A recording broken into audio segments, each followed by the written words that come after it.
कुछ नहीं बोली। एक बार अकबर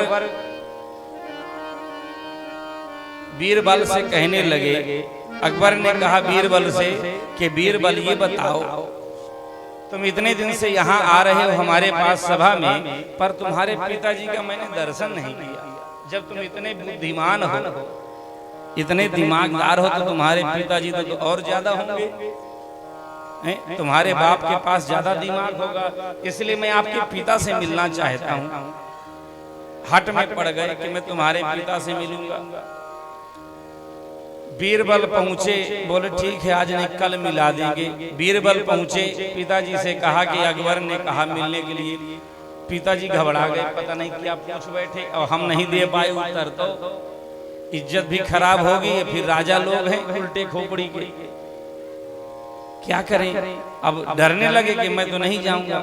बीरबल ने कहा कि देखो वह कुछ भी पूछे तुम बोलना ही नहीं, अकबर कुछ भी पूछे तुमसे तुम बोलना ही मत, आप बिल्कुल चुप रहना, कुछ मत बोलना, बिल्कुल मत बोलना।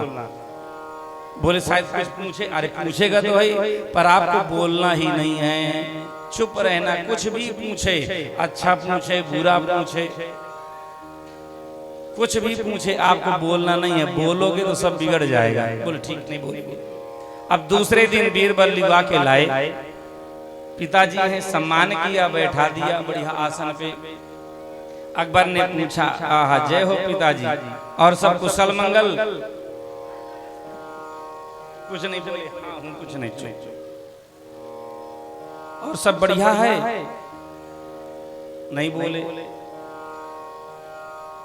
आपका पुत्र परम विद्वान है, आपका पुत्र परम विद्वान है, तो मैंने विचार किया तो आप तो ज्यादा विद्वान होंगे, परम बुद्धिमान होंगे, तो हमने विचार किया चलो आपका भी दर्शन करते हैं, ऐसे विद्वान पुत्र के पिता का दर्शन हो जाए। खूब बड़ाई किया, शायद बाप बोले कुछ, पर सिखा पढ़ा के लाए थे, एक चुप हजार चुप, बोले ना बिल्कुल शांत।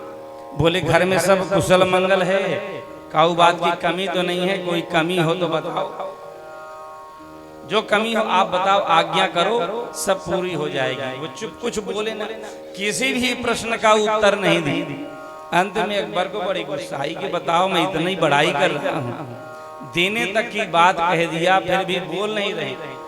तो अकबर क्रोध में आके गुस्सा करके बोला कि बीरबल ये बताओ, किसी मूर्ख से पाला पड़ जाए तो उसे क्या करना चाहिए? किसी मूर्ख से पाला पड़ जाए उसे क्या करना चाहिए? बीरबल ने कहा जैसे मेरे पिताजी कर रहे हैं वही करना चाहिए, जो मेरे पिताजी कर रहे हैं वही करना चाहिए।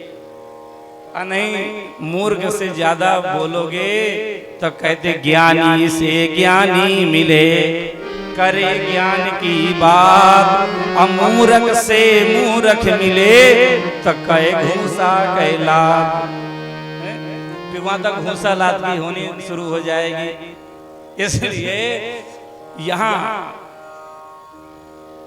शंकर जी ने विचार किया कि तो ये मूर्ख आदमी, अभी मूर्ख से क्या बोले, कुछ बोलेंगे तो अभी ससुर दमाद में झगड़ा शुरू हो जाएगा। चुप शांत बैठे, वो अक बक बोलते रहे।